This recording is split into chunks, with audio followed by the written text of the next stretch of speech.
Hey Midland, it is Chris and Grant here for What's Up in the City Planning Edition. We're going to chat about the most recent City Planning Commission meeting, which happened on April 12th of 2022. How you doing, Grant?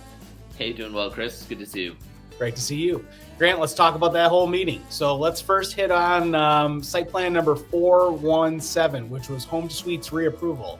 Tell me a little bit about that. Sure. So this was a proposal that actually came in front of the city back in 2019 and was given approval at that time.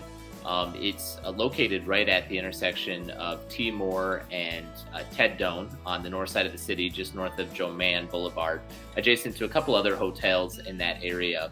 At the time, of course, 2019 was a little bit different pre-pandemic, and my understanding is that this project was a bit delayed in order to see the pandemic make it through and then be able to start fresh. But we're glad to see that they're back, and it's likely that this will start with groundbreaking sometime yet this spring.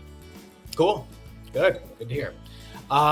There were two other site plans that had approvals on them. That was site plan 415 and site plan 416. Tell me about those. Yes, so site plan 415 is actually the request for an animal clinic, if I can catch that. Yep. Right, and that is on Wackerly Street. This was given a public hearing back at our last meeting, and then the applicant had a very tight site plan meeting all of the city's objective criteria, and the Planning Commission did give unanimous support for that proposal to go forward. They can now proceed on to construction permitting, and we anticipate that to break ground yet this construction season as well.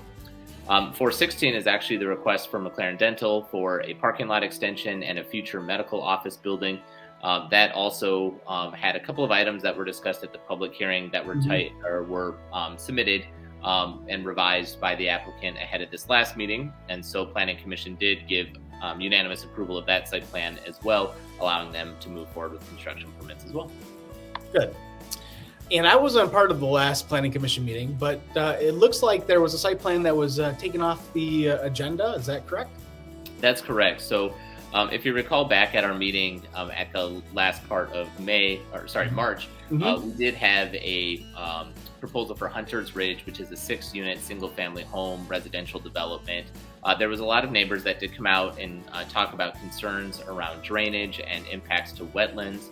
At the time that the applicant submitted the proposal, they have not done a full review of the wetlands with the State Department of Environment, Great Lakes and Energy, also known as EGLE. And that is something that they were required to do before they can have approval from the city. And so the applicant did withdraw their site plan. They are going to be working on that wetlands permitting. They're going to do a couple other things too as it relates to drainage and get more approvals from the county drain commissioner.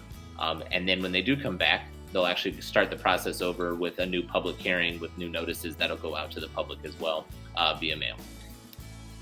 Thanks, Grant, so much for sharing that information as always. Thanks for having me. Hey, thank you all for watching. As always, you can catch our meetings live on MGTV, Cable Channel Charter 188, and Cable Channel UVerse 99. You can also head to our city website, citymidlandmi.gov, to watch them on demand. As always, Midland, we thank you for watching, and we'll catch you all later.